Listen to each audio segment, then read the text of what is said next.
Hi, I'm Marcy Lundy. Today is Tuesday, January 10th, 2023, and this is the Cult of Kindness podcast. I'm really excited about this week's guest. I've known Dean probably 4 or 5 years, and he is a photographer as well as a licensed clinical social worker. Please welcome Dean Allman to Cult of Kindness. Welcome, Dean. Thank you, Marcy. Thank you for having me. Oh, thank you. So I'm always excited about my conversation. As I was just saying to you a moment ago, I think also it's because we're both photographers. Right. And I'm really excited to talk about the aspect of kindness in regards to how that shows up in you and how you're able to pick that up in an individual as a photographer sometimes without saying one word. Oh, Yes. yeah. So, Dean, if you wouldn't mind telling the audience a little bit about yourself. Oh, okay.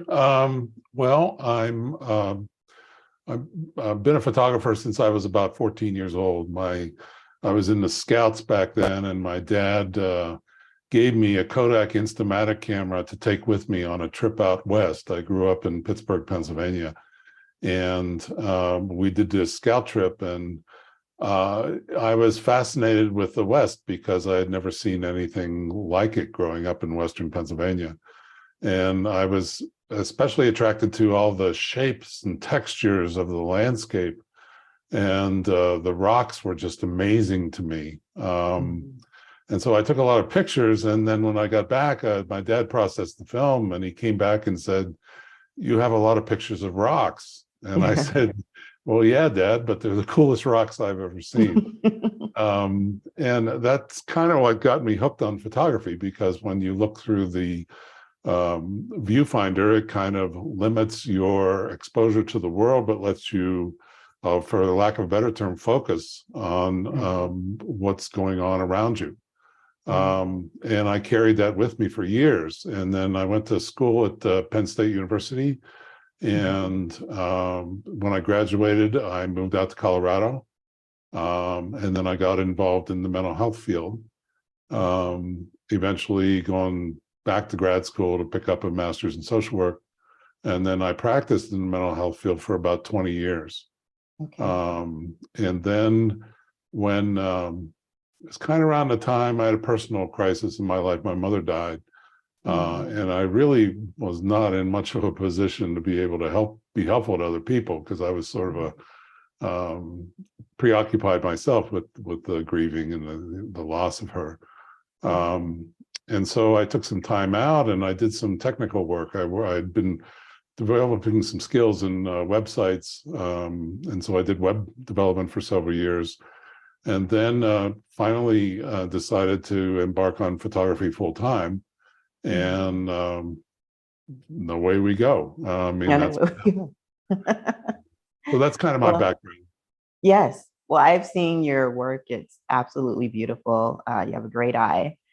Thank you. And I just, when we were talking years back, I thought it was so interesting that you're always also a social worker, because going into photography full time, I wondered if that gave you a perspective that some may not have. You have an added bit of compassion when you look through the lens. Do you think that your history as a social worker helped you to develop an eye for photography that some may not have?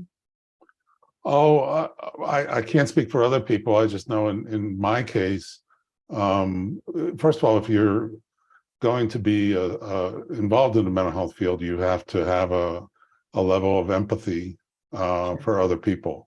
Yes.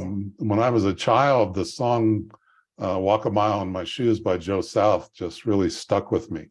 And in terms of understanding where other people were coming from, may not be where I would do something or respond in the same way, but that was Right. their unique kind of experience that they were talking about. Right. And sometimes too, it was paying attention to things that had happened to in the past, perhaps, was not helpful, because when you're in photography, you're capturing the moment. You have one moment in time that you're able to capture in either film or digital or whichever medium you're working with.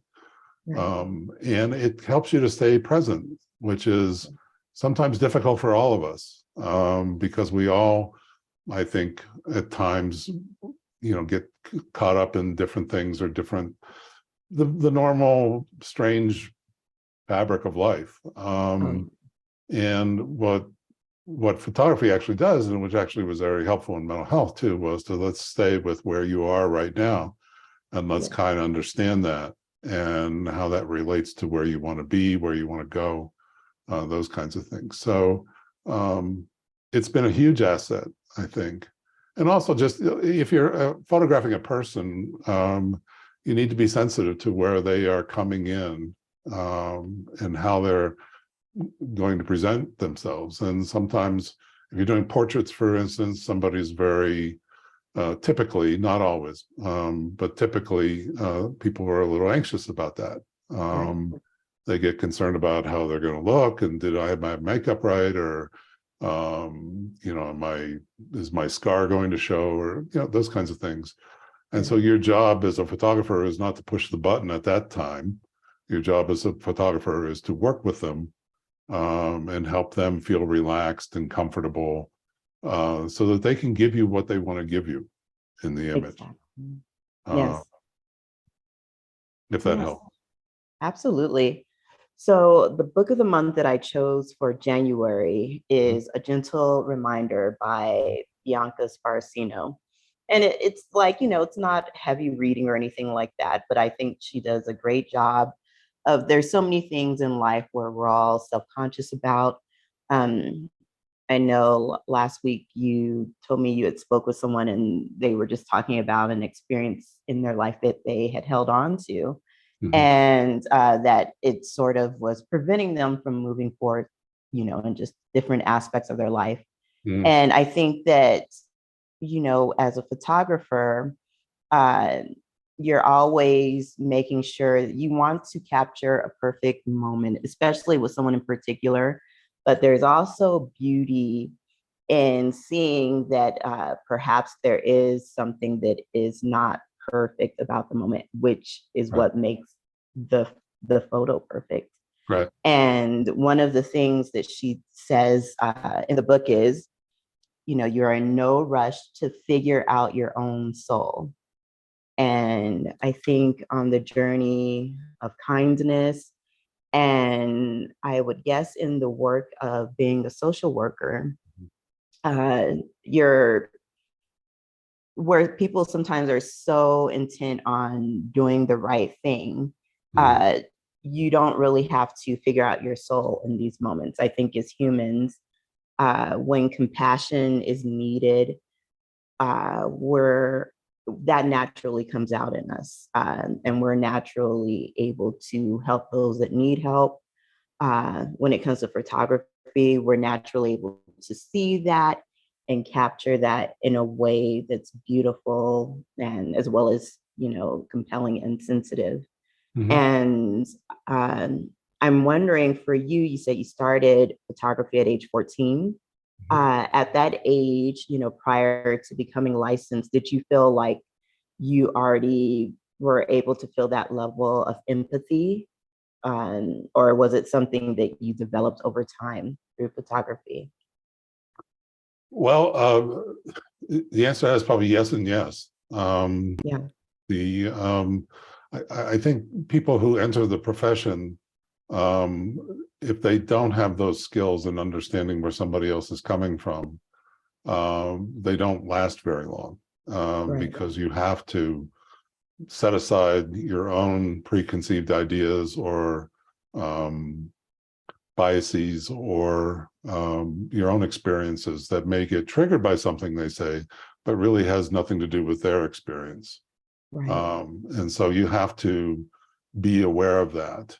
And I would say that you can have a natural affinity towards that, like somebody might have a natural affinity to composition or something like that. Right. Um, Yes. but as someone once told me, you can have Stradivarius, but you have to learn how to play it. And it's the practice, the daily practice, sometimes hourly practice, that helps you refine that and helps you be able to be versatile with it, I guess is the best way to say it. Absolutely. So it's funny, when I stopped practice, what I realized pretty quickly afterwards was I was always going to be a social worker. I mean, that's just part of my identity and part of who I am. And simply because I'm not sitting in an office talking to somebody doesn't mean I'm not going to continue to think along those kinds of lines or refine that approach. And being creative is probably the pinnacle way to deal with it, because it allows us to stay in the moment and accept what is there, and then say, well, what if we did this, and what if we did that, and let's try to put the light over here, and let's put the light over there. What if we went with this, or those kinds of, maybe if I move, don't depend on my camera to do, what if I move, Right. uh, Right. and then you get a different perspective on things, which helps you, I think, not just as a photographer or a social worker, but as a person, Absolutely. to get a different kind of perspective on stuff. We can, if we allow it to happen, get locked into one point of view on things, and sometimes that's not as freeing as it could be, I guess. Sure. That's good. Yes. Well, something you said earlier, like you, when I first started, and even current day, sometimes I prefer to take pictures of flowers or, just things that are not people at all, Right. because yes, I'm so conscious of that. I don't want to be invasive. And my husband's story, he was like, you need to do that more. Sometimes with men, people might be a little apprehensive, but he said, as a woman, you might be able to get further. People feel comfortable if you approach them. Uh, and so another thing that she brought up in the book is, the world needs everyone's uniqueness. Right. So for me, where I initially feel timid to approach someone, even though I can clearly see that would make a great image, you really do have to tap into just reading individuals and, okay, well, these people, they're having fun, or this is something that looks intense, but I don't think that they would mind if I capture an image. Right.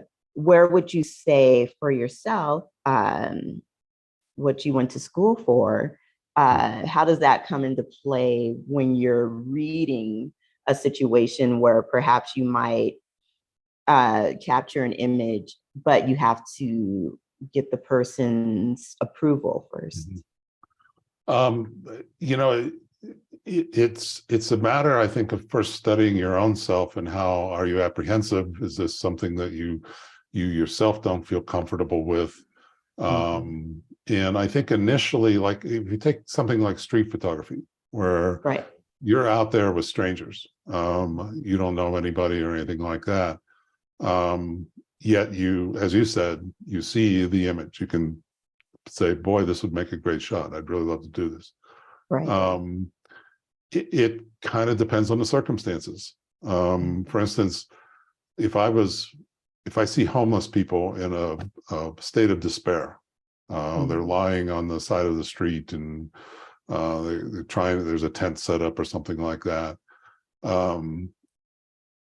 Only if I spoke with them first and asked them their name.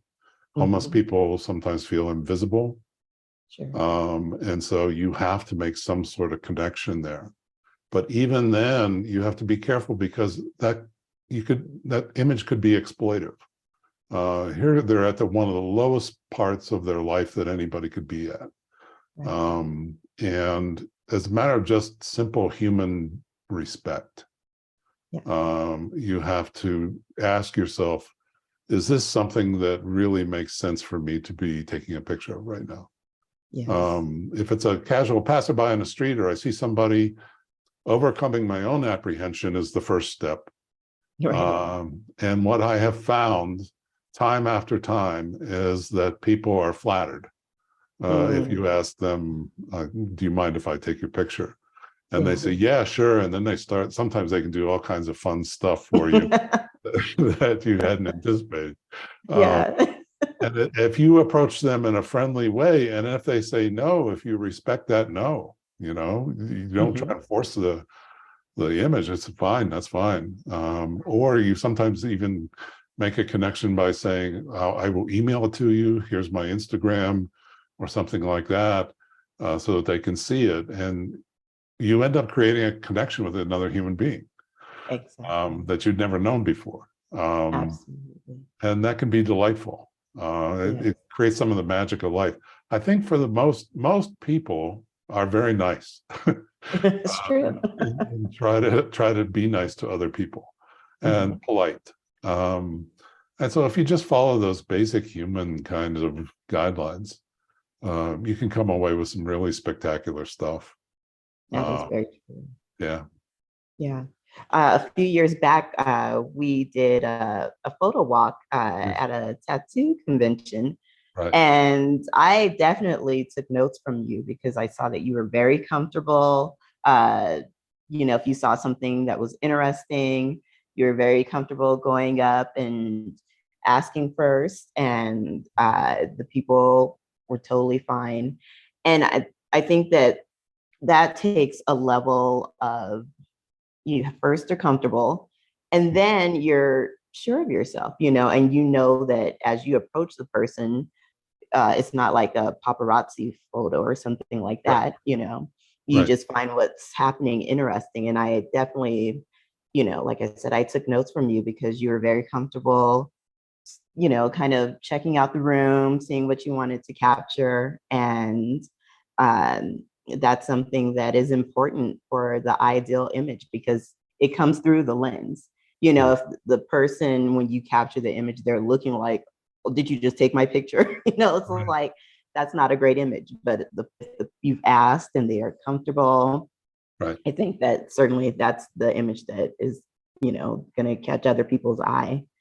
Yeah, And I remember that walk quite well. I was very comfortable with you guys too, because you were a yeah, pleasure and a delight to walk through the convention with. So that was just a really special experience that we got to share. absolutely. Yes. So I know you do quite a bit of travel, Mhm. and all of your images, no matter where you are, they're just absolutely wonderful. Thank you. So when you're going to foreign territory, that's not only an area you haven't been in, but perhaps a state or a city that's Mhm. new to you, um, do you feel like, oh, let me make sure, I'm leading with kindness or anything like that? Or is it something that you just feel very comfortable and you feel like these moments will flow naturally just because of what I'm giving and what I'm looking for? I'm just going to go out, no, prearranged thoughts on anything. I Mhm. just want to go out and explore, and hopefully people receive me in a way that's positive. Do you ever, before you grab your camera, just kind of preset your thought, or you just go for it? Oh, I think regardless of if you're going out in a landscape or if you're going to a big city, the prerequisite is always let yourself feel or experience what it's like to be here first. Yeah. Because the images will come. Usually in the first 24 hours, my work is pretty crummy because I'm still trying to get my own bearings. work through my own fears, if you will, about being in a completely different environment than I'm used to. Right. My comfort level is, it's not entirely level yet, I guess. Sure. More of a discomfort level sometimes. Uh, but that's okay. That's where you start to stretch and keep open to new kinds of experiences. I think the other thing I tend to do when I hit a spot is find some local folks or folks who have been there before. And that helps me as a signpost, if you will, to try and understand where we are and what we're doing. Sometimes people laugh because I enroll in a lot of workshops, and I've been doing photography for 40 years, and they're like, why are you doing workshops? That's for people that are just learning. And I'm saying, I'm still learning. I love that. Always be learning. And if I go to, Yes. like New York City to me was a totally different environment. I had never actually spent much time in Manhattan. My wife and I went there for a brief Christmas holiday one year. So I did twice. I did Streets of New York workshop with this fellow named Hugh Brownstone and his wife Claudia, who are absolutely wonderful, and they're on YouTube, and they're really, really great people. But that experience, drawing from their experience as photographers, helped me start to feel comfortable in that environment. And after you get to that stage where you're part of that, you're in that mode, then the images start to just come like dramatic fashion. I mean, you can't put the camera down. Yeah, you just get into that zone. And it helps a lot. It's kind of like take care of myself first, and that helped me feel a little grounded here in Manhattan or Glacier Bay National Park or wherever. And then once I'm there and I can start to experience it and feel what it's like to be there, then that just kind of flows into the imaging from there. Oh, yeah. And that's the best day, when literally everything you look at is photography. Like you're Yes. like, oh, I see the picture and literally everything I'm looking at. Yes. Yeah, Yes. that's a beautiful thing. One more thing I want to go back to. When you worked as a licensed social worker, um, of course, you're respecting their privacy Sure. and the situations that they're going through. Having that experience, was there anything inside of you that sparked a want or need to want to capture images of individuals in all stages of life, like maybe not necessarily just a wedding photo or a family Christmas photo, but did you begin to realize the importance or the value of capturing individuals even in vulnerable moments that also can be beautiful? I know you have to be careful as a social worker, first of all, because you have limitations on your role. And I do remember another therapist that I worked with that would use artwork. He was working with kids, and he would use artwork to help children start to express what it was that they were experiencing. And he was wonderful with that. For photography with clients, it always was, well, that would be kind of like a secondary thing. That would be your primary objective there, is to be where they are, understand what they need and what they need from you, in whether it's in therapy or case management or something like that. And in that set of circumstances, oftentimes it wasn't a visual representation of what was going on. You could certainly, I always had photographs in my office. And that what I learned over time was that you can capture a photo, but you can never, it takes on a life of its own. and you can never predict what that photo will evoke in somebody. That's a great point. I guess is the classic story around this, the one where I was most proud of, where I thought I got to drop the mic here and quit because I can't top this, was I had done an image of a tulip actually, and it was really big. It was we used to call it Big Pink because it was a close-up macro shot of a tulip, and we had really blown it up really big. And it hung on our wall for years. And then we said, okay, let's switch out stuff and do things. So we donated it. My wife's a geriatric case manager, and she works with a lot of assisted living facilities and people that work there. And we took the image and donated it to them because they were having an auction. And the story that came back from that was that it was hanging up on the wall, and this one older gentleman was sitting down in front of it and must have stared at it for 20 minutes. And finally, one of the staff people came over and said, we'll say his name is Charlie. Charlie, would you, what's happening for you? Do you like this image? And he says, I want to buy that one. And they said, well, how come? And he said, well, my wife is in hospice care dying from cancer, and I want her to have something beautiful to look at in the last days of her life. Oh, yes. And I start crying. Absolutely. The story, because that's what he evoked for that gentleman, what that meant to him. And what it spoke to was the images have a life of their own in a way. You create them. But then you, kind of like with kids, that you stand back and they're going to grow in their own way, that they go in their own fashion that they need to.